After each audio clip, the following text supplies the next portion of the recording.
سلام دوستای عزیزم، حالتون چطوره؟ به یکی دیگه از ویدیوهای من خوش اومدید. امروز قراره توی این ویدیو چند نمونه کباب درست کنم.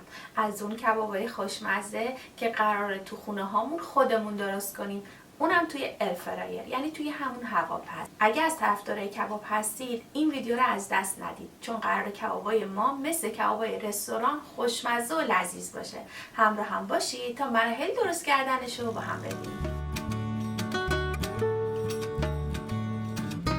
خب من میخوام با کباب برگ شروع کنم که من از گوشت گوساله استفاده کردم. شما میتونید از راسته گوسفندی هم استفاده کنید یا از راستش یا از فیله گوساله. خب الان اولین کاری که میکنم به این شکل خیلی نازک باید برش بزنیم.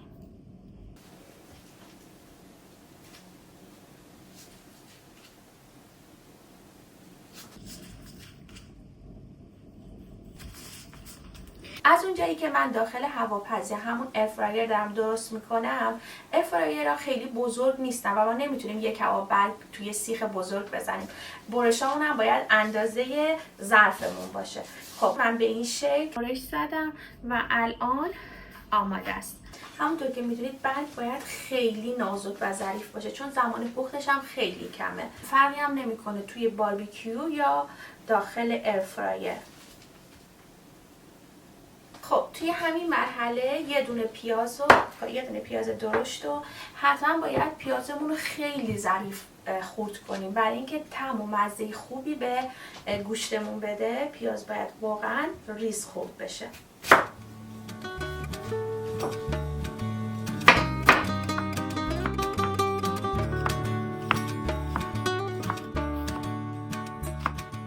برای مزه‌دار کردن کباب برگمون من پیازا رو خلالی خورد کردم و الان یه کوچولو بهش نمک میزنم، خیلی نه، یکم نمک برای اینکه پیازا خوب آب بندازه و گوشتمون خوب طعمدار بشه. خب الان توی ظرفم پیازا رو میریزم و این گوشتایی که برش زدم رو میذارم لابلاش.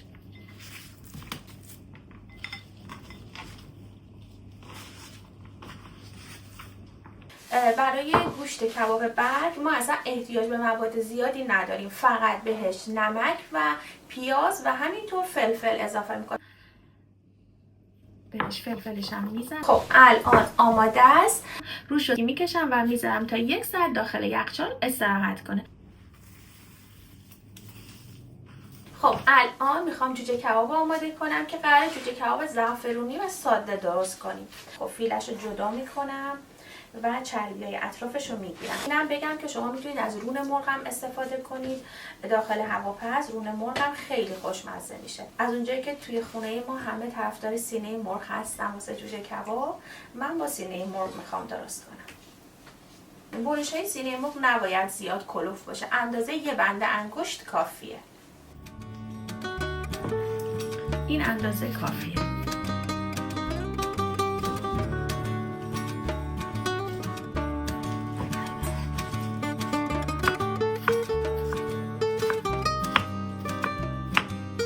الان مرغامون رو که برش زده بودیم داخل ظرفمون میریزیم و اینجا ما اول پیاز رو اضافه نمی کنیم. اول باید بهش اضافه کنیم. خب زعفرون رو بهش اضافه کنم. ما اول زعفرون رو میزنیم چون که باید زعفرون خوب جذب مرغ بشه. اگه پیاز رو بزنیم خیلی از حجم زعفرونمون به خورد پیاز میره. همینطور فلفل سیاهی که داشتم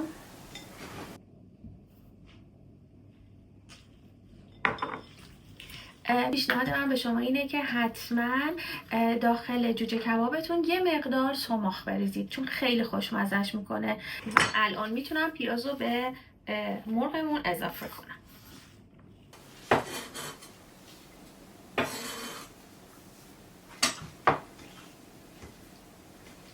مرینت جوجه کبابمونم آماده. الان روش یه سلفون پلاستیکی میکشم و میذارم داخل یخچال. بریم به مرحله بعدی و درست کردن کباب کوبیدم. و اما الان رسیدیم به آماده کردن مواد کباب کوبیدمون. خب من اینجا نیم کیلو گوشت گوساله دارم که به ظرفم اضافه میکنم و 2 تا پیاز درشت که با غذا سس حسابی خوردش کردم. اینکه حتما باید 2 تا پیاز استفاده کنیم برای نیم کیلو کباب کوبیده که داخل هواپز درست میشه. حتما باید پیازش زیاد بشه به نسبت کباب کوبیده های دیگه. خب الان تنها کاری که میکنیم سعی میکنیم که یه مقدار از آب این پیاز رو بگیریم. به همین شکل با دست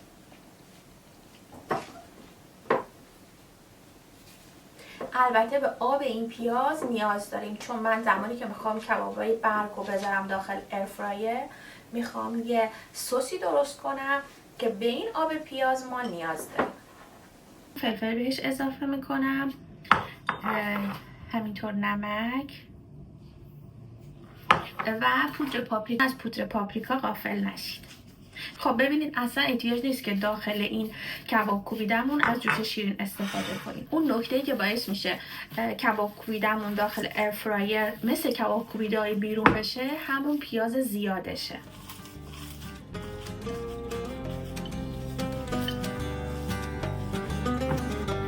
وقتی یک جا جمع میشه و شروع میکنه به روغن انداختن یعنی آماده. خب الان گوشت کباب کوبیدمونم آماده است. میذارم داخل یخچال یه 1 ساعتی استراحت کنه و برمیگردم تا بعد از 1 ساعت کبابمون رو سیخ بزنیم. 1 ساعت گذشته و میخوام کبابای برگ رو آماده کنم. قبلش یه مقدار پیاز که داشتیم از صافی رد میکنم، همون آب پیازی که برای جوجه کباب استفاده کرده. فقط آبش رو احتیاج داریم ما، همین مقدارم کافیه. خب همینطور 1 قاشق پر روغن زیتون. خب اگه روغن زیتون هم نداشتید میتونید از روغن مایع استفاده کنید، فرقی نمیکنه. حدودا 1 قاشق سرپر روغن زیتون، آب پیاز، 1 قاشق پرم از این زعفرونی که گذاشتم دم کردم، همینطور 1 قاشق لیمو. خب الان اینو هم میزنیم. قبل از اینکه کبابای برگمون رو بذاریم داخل ایرفرایر یکم داخل این سس میذاریم و بعد میذاریم تا بپزه. خب من الان اینو میذارم کنار و میریم تا برش کبابای برگمون رو بدیم. و الان میخوام این گوشتا رو برش بزنم. حتما پیازا رو ازش جدا کنیم چون اصلا نباید روش پیاز داشته باشه. خب توی این مرحله با پشت چاقومون باید روی گوشتمون رو بکوبیم که قشنگ مثل یه برگ، مثل یه ورق کاغذ بشه.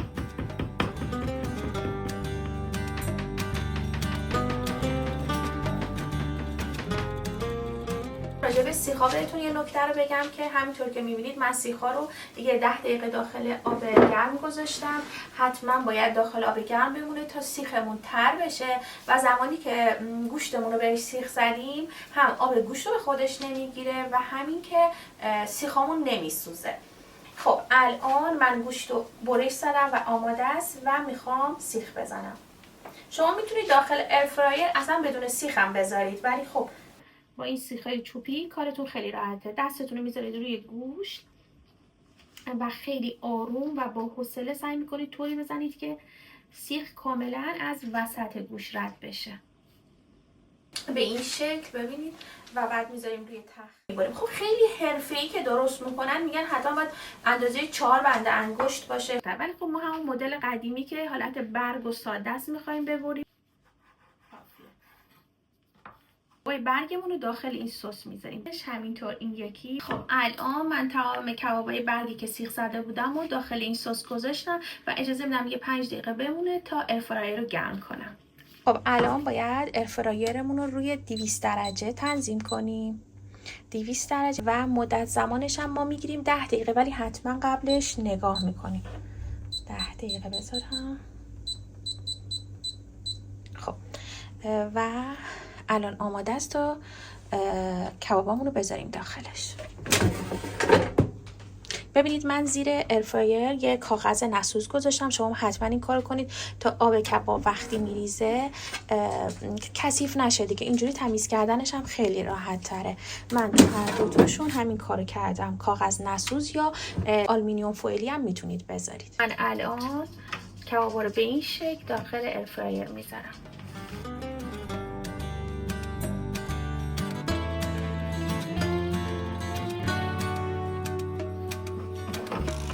الان آماده است، روشنش میکنم و اجازه میدم تا 10 دقیقه بپزه، ولی وسط ها حتما بعد از 4-5 دقیقه بعد بیاییم و بهش سر بزنیم. بابای ما آماده است. من یکم زعفرون و کره روش مالیدم و دیگه میخوام برشون دارم. خب من الان میخوام جوجه کبابمون رو به سیخ بزنم و اول میخوام یه مقدار آب لیموی تازه بهش اضافه کنم و همینطور روغن زیتون. یکم روغن زیتون بهش اضافه میکنم، یه هم میزنم و سیخ زدن جوجه کبابم اینجوریه که همتون میدونید. فقط حتما همونطور که قبلا هم گفتم سیخ‌ها رو بذارید داخل آب تا یه مقدار خیس بخوره و بعد همینطور به ترتیب حتما سعی کنید پیاز داخلش نباشه، پیازاشو جدا کنید و سیخ بزنید. دوستان کباب توی ایرفرایر واقعا خوشمزه میشه. یعنی من خودم اولین بار که درست کردم باورم نمیشد انقدر خوشمزه بشه. فکر میکردم حالا یا خوش میشه یا مثلا عمرن طعم کباب واقعی رو نمیده، ولی حتما باید تست کنید چون که فوق العاده خوشمزه میشه.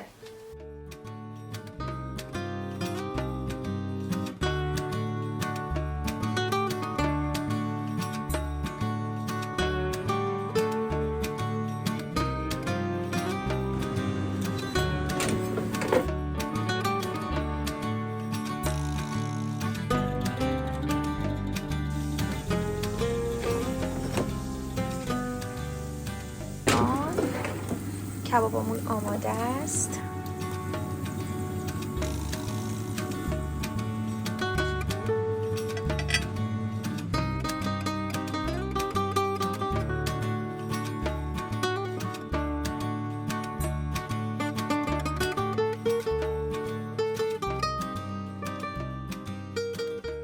من کبابای کوبیدمونم دارم به سیخ میزنم.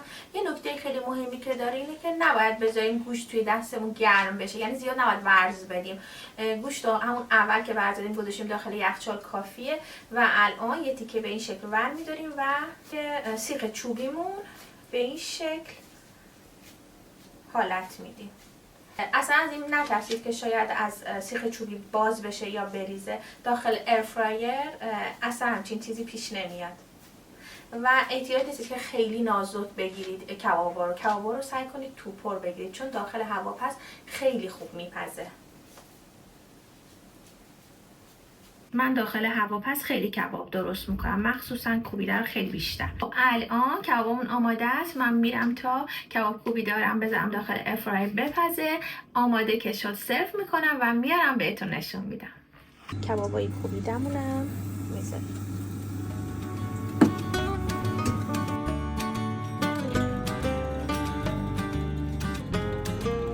خب الان ایرفرایر رو روشن میکنم تو همون دمای 200 درجه به مدت 10 دقیقه.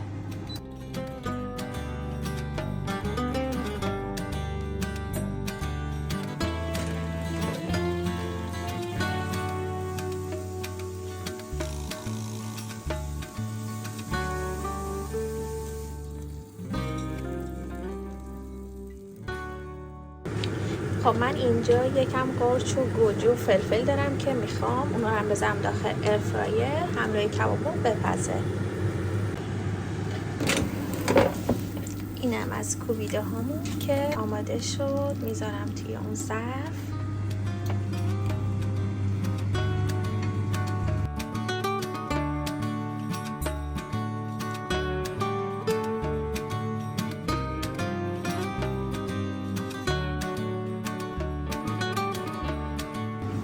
الان من گوجه ها رو میذارم.